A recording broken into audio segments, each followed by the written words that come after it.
hay varios estudios de biología que muestran que anormalidades del P53 son muy comunes en esa población. A mí me queda la duda, lo expreso nada más como una pregunta, no como ninguna aseveración. He sido copartícipe en el cuidado de mucho paciente mexicano y veo con frecuencia la enfermedad extramedular y el mieloma bien agresivo. De hecho, en los Estados Unidos las bases de datos grandes demuestran que para el paciente que es de origen hispano, que eso no quiere decir nada, lo entiendo, es toda una discusión de 2 horas, ¿no? Pero el paciente que es de origen hispano, en su gran mayoría obviamente de mestizaje mexicano, el mieloma tiene una sobrevida más corta y no se ha diferenciado bien si tiene que ver con acceso a cuidados de salud o con la biología, y hemos empezado a estudiar un poquito la biología para el paciente sobre todo de origen mexicano.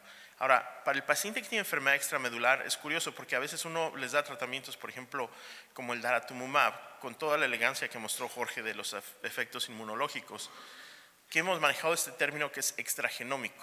O sea, si uno pone melfalán, el señalamiento intracelular de apoptosis depende de que el melfalán haga lo que hace normalmente, pero quizás a veces el daratumumab no depende tanto de ese señalamiento y a lo mejor pueden llegar a ser un poco menos dependientes, no totalmente agnósticos, pero un poco menos dependientes, por ejemplo, de señalaciones relacionadas al P53, etc. Gracias, doctor. En el contexto de detección temprana y de que pues ir con todo, incluso pues hay muchos pacientes, bueno no muchos, algunos no llegan a segunda línea, el plasmocitoma con mínimo componente monoclonal, que obviamente no tiene un índice mayor de 100, no tiene más de una lesión focal, ¿es suficiente solo radioterapia? ¿Ustedes qué opinan? Realmente el contexto del diagnóstico es el inicio temprano y el manejo de mieloma como tal. Los biomarcadores fueron diseñados y se han estado estudiando precisamente para eso, para la terapia temprana como un mieloma, y son definitorios de mieloma. Realmente dar tratamientos o subtratar a pacientes posiblemente tuviese que ver más con un pronóstico que no pueda ser favorable para el paciente. Quizás una pregunta más para los tres. Fíjate que en ocasiones uno ve enfermos jóvenes. El que más joven he visto yo tiene un poquito menos de 30 años con mieloma. En nuestro hospital hemos visto 2 o 3 casos así, y en un par de ellos hicimos trasplante alogénico, autólogo y luego alogénico. Más que nada porque no tenemos acceso a otras drogas más allá de talidomida, ciclofosfamida, etcétera. Ambos están bien años después. Entonces, en el contexto del paciente muy joven, a veces uno ve un paciente con mieloma y la idea es, como ahorita con la leucemia granulocítica crónica, ve un paciente así y ya no piensa en trasplante halogénico. Entonces, la pregunta es, si ves un paciente de 35 o 40 años, quizás 45, ¿qué es lo que está haciendo el INCAN, la raza y la Mayo? La idea está ahí realmente, especialmente cuando nosotros en México no siempre podemos ofrecer al enfermo medicinas más allá de un CTD o algo así.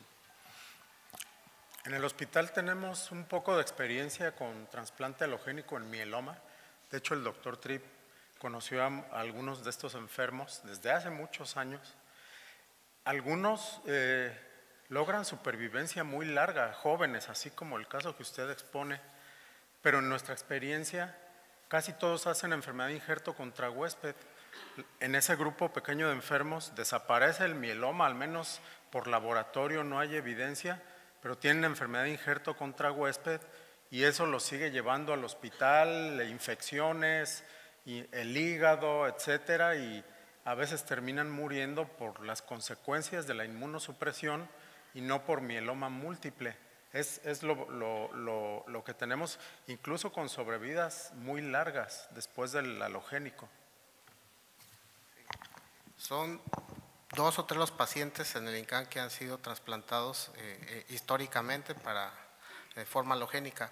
En los pacientes jóvenes, hoy tenemos el más joven, 28 años, y tenemos un grupo considerable entre 28 y 45 años, que tiene una capacidad de retornar a su trabajo inmediatamente. Llegan con enfermedad muy avanzada, como lo mostré. Lo que se hace es lograr la mejor respuesta completa, y teniendo en cuenta que tenemos el Seguro Popular para trasplante autólogo, se someten inmediatamente al trasplante autólogo. Por lo tanto, en los pacientes jóvenes, y sobre todo la gran mayoría son IgG kappa, que son respondedores rápidos hasta con aspirina, creo. Normalmente la respuesta más completa, más profunda, más rápida, inmediatamente están con autotrasplante. ¿Qué va a pasar con esos pacientes, doctor? Pues realmente desde el 2011 que tenemos el trasplante empezamos a pasar a los mielomas en el 2013. Apenas estamos disfrutando quizá la respuesta o las mieles de la respuesta completa del paciente y no sabremos sobre la recaída, pero una cosa sí es importante, el paciente regresó a trabajar y es económicamente activo, cosa que en el pasado no ocurría. Es una pregunta muy complicada. Yo digo, voy a empezar con la conclusión. En nuestro centro yo generalmente no ofrezco la opción del trasplante alogenéico porque es realmente un volado, una apuesta en hacer lo siguiente. Hacemos el alogenéico creyendo que va a haber una meseta de sobrevida que no se ve en general con otros tratamientos, pero lo vemos con el autólogo y de hecho tengo un número grande de pacientes que son relativamente jóvenes que van muy bien a largo plazo. Y el trasplante alogenéico, si no se hace de primera instancia, si se hace en la recaída, los resultados no son tan buenos. Gosta Garton lo ha demostrado eso. Entonces, para maximizar el trasplante alogenéico hay que hacerlo de primera instancia. Y entonces es un poquito como cuando se hacía la decisión entre el interferón y el trasplante para la CML antiguamente, ¿no? Con el trasplante hay un riesgo inicial alto, pero después está la meseta. El interferón, pues el área sobre la curva era mejor al principio, pero después va bajando porque el paciente va recayendo. Ahora, yo pienso que la pregunta se va a volver menos relevante por lo siguiente. Yo pienso que si bien este tipo de terapias celulares va a ir mejorando, el alogenéico no es otra cosa más que quizás por alguna forma llamarlo es las células CAR-T en su versión primaria, porque las células CAR-T ahora van a estar específicamente dirigidas contra el mieloma. Entonces yo creo que apostarle al alogenéico hoy en día en el 2018, porque no va a tener tanta lógica como quizás a lo mejor lo tenía en el 2008. Y las células CAR-T van a ser de distribución universal. Ahorita todo el mundo está viajando a China para esto, se están haciendo en forma institucional. De hecho, yo creo que si bien se habla de lo caro que van a ser unos tratamientos más baratos conforme se empiecen a diseminar en su valor total. Entonces, por esas razones no lo ofrezco de primera instancia. Muchas gracias. Gracias a todos por su asistencia, gracias a los ponentes por sus preguntas. Gracias.